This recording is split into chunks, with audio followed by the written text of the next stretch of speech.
This is this is Randy. It's day 33 before amputation day. So I just wanted to. I wrote down a couple things that I was thinking about in terms of inspirational quotes, and basically just outline a little bit more as to what's going on, what's going to happen. I Previously, on my first video, I wrote basically the decisions I had, and I'm going to go over those just a little bit further for you. So the one decision that we had was to basically not do anything, and what this decision would have done is that since the whole right foot is basically walking like this, the reason why my knee blew out is slowly what's happening is that the body's trying to compensate for whatever loss that it has currently. And in result of that, what will happen is that the knee will actually blow out in the future. Whatever work I had on it is basically, it's going to be a total knee replacement at that point in time. Slowly, on top of it, what will happen is that my actual hip will degrade, and I'll eventually need a hip replacement. And then my lower back is going to blow out as well, and it's just basically going to be a huge problem, and it's going to be a huge just compilation of issues that are going to come up. And I didn't want that to happen. Obviously, if we don't do anything, there's going to be more problems. The second option was to fuse it, and if you look at my other videos, you'll see what that entails. Probably the second video, if I remember correctly. But if we would have done that, obviously the risks were more higher. There's infection that could happen. The screws or plates that they put in could be basically getting loose slowly but surely, and may not take the first time, so it'd be another procedure just to get that fixed. The actual permanent situation of it being fused wouldn't be as long, and what I mean by that is that if you're older, right, you get a fusion, you're in your 60s and 70s, it's going to work out for you because you're not using the foot as much. And with me using the foot so much, and what I want for potential is it's going to end up chewing away the foot a lot more greater than if I was per se just sitting on my couch just watching TV all day. So it would not hold up that long, and then therefore we would have to amputate it at a later time. The other option, which was completely off the books, and I just wanted to let everyone know that we've thought about this as well, total ankle replacement. It's new.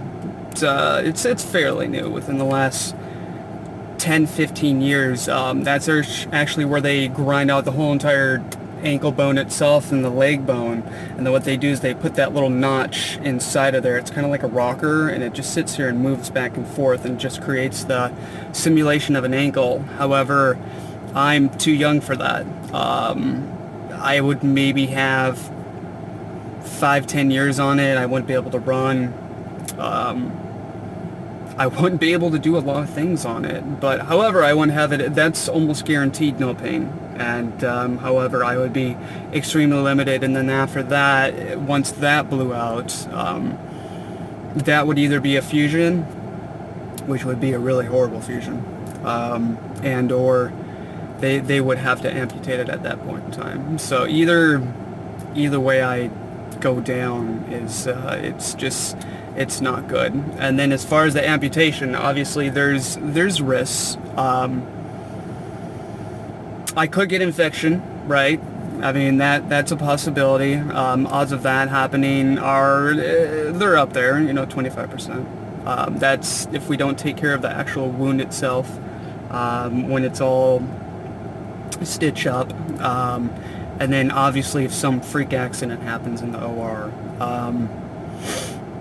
Bone spurs, actually, on the bottom of the leg that can just basically protrude out, and whenever I'm walking on it, it can cause some issues in terms of pain on the bottom of the nub. It's going to be called the nub. That's actually going to be pushing directly into the muscle or the skin. That can happen. That's an easy fix, though. They open you up, they shave off the bottom of whatever the bone spurs are, and they call it a day. They sew you back up, and life's all fine and dandy. The third thing is stuff you can't really prevent, but they say it's not going to be too drastic with me, just due to the fact of the matter that they say my nerves are already shot. It's going to be phantom limb pain. Phantom limb pain is basically what happens is that the brain is wired, so we still know, even though that we don't have a leg or a foot, an arm, the body automatically assumes that the piece is still there, and it basically just sends signals to it. And per se, people are reporting that their foot or arm or hand or limb gets hot, cold. It may itch, so you could itch something that's not there. It could feel like someone's squeezing on your toes, what have you, and however, it's just not attached to you. So those are issues that I probably more than likely will have. However, that's aided. There's treatments for that in terms of mirror therapy, test machines, other things that can come into play that can fix those issues. And this is not, obviously, when you get a foot or a part amputated, it's not ever going to go away. Just because I'm trying to save it in terms of getting it cut off, that's not a complete, it's never going to have to be dealt with again. It's going to have to be fought with daily. You're always going to have to live with it. You're always going to have to deal with it from the time that you do it until the day that you die. So it's a hard decision. But my fact of the matter is, we'd rather do it now. I'm young. As long as I have the passion, the will, the fight, what have you, to do this, then absolutely, why not? We'll get the ball rolling. When I was, I just want to fill you guys in terms of when I was younger. I always dealt with people, but when I was younger, basically, I couldn't walk at all. I had casts on my feet for a good portion of my life, and then after probably about 2 or 3, I don't know the exact timelines because I was so young back then, but around there I started to walk, and everything was all fine and dandy, and I was consistently in and out of wheelchairs and whatnot. And after that time, I managed to get into baseball. I managed to do a couple sports. My parents got me into it, and I thank them for that. And after that, what slowly started to happen, if I can remember correctly, it was in grade school, I don't know, say about 5th grade, I started getting extreme pain. Obviously, is what, if you guys watched the first video, that basically caused the bone in the ankle to rub up against each other, which caused the actual pain that I was experiencing. And after 4 operations,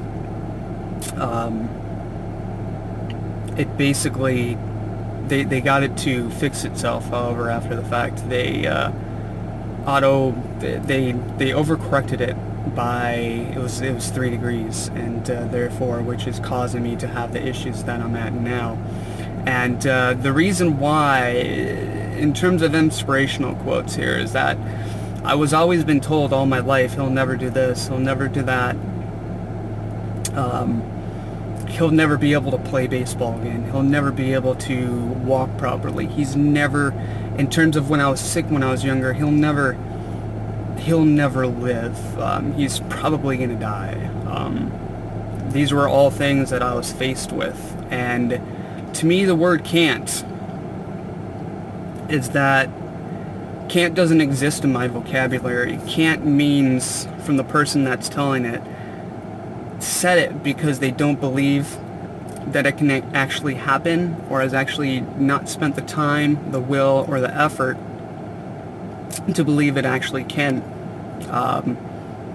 This is drive that I have every single day, and that's the drive that I'll have to be constantly challenged with, which that's not going to be a problem, because I do it each and every day.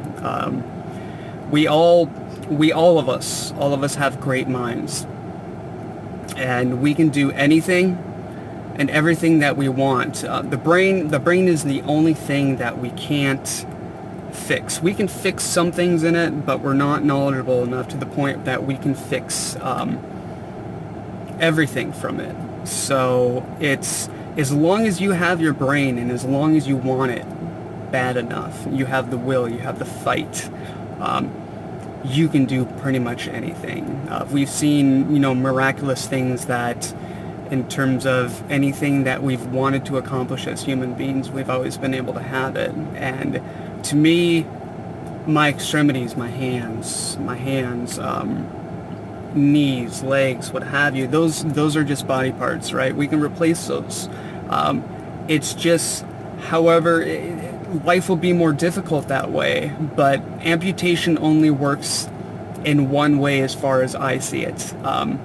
You need to have the will, you need to have the drive, you want to have the reason to get out of bed every single day for it to be that one thing. You want to be able to succeed. And a guy who does weightlifting, very nice guy, I watch him on YouTube quite a bit, actually. His name is C.T. Fletcher. He says, we can teach people how to do a lot of things. However, we can't teach people will. And will is the drive. What gets you up in the morning? What makes you want to do what you want to do? We've seen so many people do so many great things in terms of if they fall off in terms of a race in the Olympics. There was one lady that I watched a couple years ago that fell, and she physically got hurt and she was unable to complete the end of the race. However, she didn't think it was the end. As Aid was running to her, she immediately put her hands up like this and just was trying to push him away. And she was basically flagging them not to help her. And what she slowly did is she slowly took her elbow and she crossed herself during the finish line. And she pushed herself. And she had that drive. Why? Because she worked her butt off each and every day. And she wanted to let people know that she accomplished this, and she wanted it that bad for herself. And that's what you need in the order to have the will and the drive. You want it so bad that you're willing to risk everything, put everything on the line, and you believe in it. Because I've been fighting all my life, in terms of when I was sick, I had to fight just in order to get better again. When I was in the cast, I had to learn how to walk when I was younger. And then after I learned how to walk, after the feet were failing, I had to learn how to walk again. I had to deal with that pain, and I had to figure out, since the right ankle was fused, right, it wasn't going to function the same. It wasn't going to work properly. I had to figure out different ways in terms of how to get out of bed in the morning differently, how to take a shower differently. If I wanted to do sports, obviously the bike, for example, the competition that I was in, I can't move my ankle more than this. How bad do you want it? In order to teach yourself that you want to do this and you want it to happen, it's that kind of drive, and it's that kind of fight that I have. This is always something I'm going to fight with. It's not going to be easy. It's not at all. It's not going to be easy. And if someone thinks that's watching that I'm just going to have my foot amputated, life's going to be great, and people will move on like nothing ever happened, they're wrong. I can guarantee you every single amputee that walks every single day, not because I'm one yet, but I can almost guarantee they get up in the morning and they have a little bit more of a struggle than what a normal person has, in terms of, they have their limbs, they know what it is, they know how to make them work, and however, they can't feel that. that's gone away. They have to rely on different extremities in terms of the lower parts of the body in order to even think about moving it in the proper, motion or make it work. So, and I can guarantee you that person who's biking, that's that Paralympic, that's, doing all the sports that said they couldn't, they're doing that, and they're have more drive than the person that actually is physically playing baseball. And I'm not saying in a sense that they don't have more will than the actual person that has more body parts. All of us have will. All of us have drive to a certain extent. And I'm not saying the person that has limbs doesn't have that will or drive, but I can guarantee you that person who's that Paralympic or that's doing that tournament, they have to focus on moving that extremity. They have to focus on doing that, and they have to do it so much harder. And in terms of life, we can't go around and just as soon as you get knocked off and as soon as life brings you down, there's options, there's choices that we have. We can either get knocked down with it and not focus on moving on. And there's some people, everyone in here, I'm assuming, has, gotten on a bike. The first time that you fall off, what happens? And I can guarantee you, if you don't get on that bike every single time that you fell, you wouldn't be able to ride a bike because you didn't have the experience in order to do that. And when you went to college, when you went to school, why did you go there? Because you were learning to do it. And all those tests that you take, you didn't just do it the first time and you passed. You trained for it. You thought about it. You read about it, and you maybe far and few of you failed that test. However, you wanted to get back up again, and you wanted to fight for that because that's what your passion was. That's what you want in life. And many people will ask me, am I scared? Sure. No, I'm terrified, but not overly terrified. It's the little things that I think about in terms of getting out of bed and looking at the foot in the morning. That's not going to be there anymore. When we put on our socks and shoes every single morning, right? It's in a sense, I'm only going to have to be putting on one foot, one sock, and pretty much I'm going to have this right one over here just hanging around, and I'll just have to figure out how I'm going to get that one on in the morning. How am I going to go up to the bathroom in the middle of the night? How am I going to go down the stairs? It's going to be different. When people are scared, you can either run away from it. I could have chose option 1 and not done anything. Better yet, I could choose option 2 and try to fuse it. However, fusing it, as I looked at it in terms of this, is that, so we have cars, right? We have cars, they rust. They're metal. It happens. So if you have a rusted part on a car, right, and you're trying to fix it, and obviously you're putting screws into it, you're putting, different parts, you're throwing it at it, and it's just not still holding on, and eventually you're gonna look at the part and go, obviously this needs to be replaced, or I just don't need it at all, or I can get by without it. And that's basically how I have to look at this, is that this part is failing. I can either try to fix it and make it run for that much more little bit of time, and I can make it run for that little bit more time, or I can just get rid of it and make sure all these things that I didn't have before, in terms of, I couldn't play baseball, I can't run right now due to my ankle being fused on the right side because it actually swells up. All these things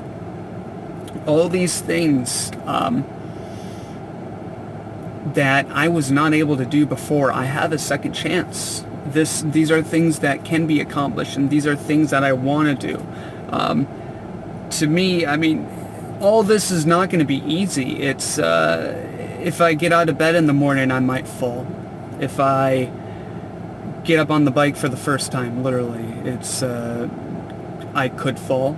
I could try multiple different things in terms of, walking every single day. I'm going to have to relearn how to walk. We all have to figure out how to get our balance again. The things that I like to do each and every day, biking, hiking, all these other things, I'm going to have to figure out. And if I fall in those processes, a failure in anything in life is not a bad thing. Failure is just us learning how to overcome the actual failure, and it's not a bad thing. It's as long as you gave it your best, and as long as you gave it that 110%, and as long as you're willing to try that much little harder, and give it your best, and as long as you know that you gave it your best, that's all that matters, and all that's going to matter to me.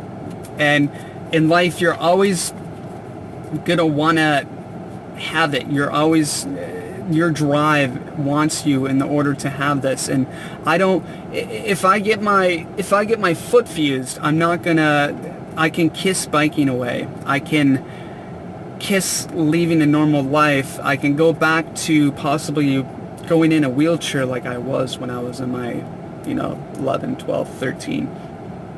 I can choose to do all those things in order to save that broken piece of foot. However, I don't want that. I'm taking the extreme risk in terms of getting the foot taken off so I can go back to those things, and I want those things, and that's the drive that I have. I want to go back to these things over here. However, I don't want to go backwards over here, and that's just not what I want. That's not the reason why I'm doing this. And then you have to ask your question, if the will and your drive good enough in the order for yourself to want to actually cut a limb off. And my answer is yes. My answer is yes, because I want to go back and do all the things that I missed out on my 10s, 20s, late 20s, and go and be able to do these things. And I want to experience life to the fullest. And as long as we're not experiencing life to the fullest each and every day, in my opinion, is not us giving our 110% that we need each and every day. And that's my inspiration message for you guys, is in life, when you get up, you have options in terms of getting up and making every day your fullest, or getting up or getting down about yourself on as to what you have. And just get up, picture it like an Etch-a-Sketch, you shake it, and then every day's a new day.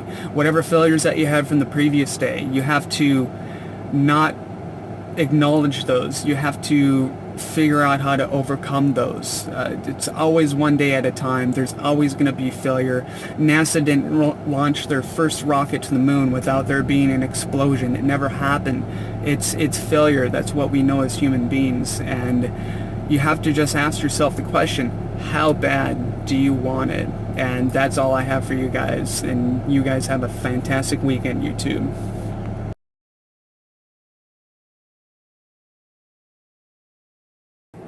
Okay, YouTube, sorry, I was just kidding there when I said it was going to end. Don't you hate it when you're recording something and then all of a sudden you forget to say something?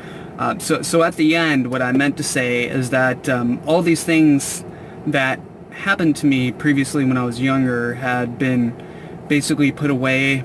I managed to suppress all those feelings, and all I have to say is that when they take off this foot, they'll be waking up a sleeping giant, and they will spark a fuel in this small little fire that I'm going to be able to burn and keep alive. And as long as I'm alive until the time that they put dirt on me or I become ash, I will always be fighting. So look out, the 1 foot sleeping giant is coming. Guys, thank you for watching. Make sure you subscribe.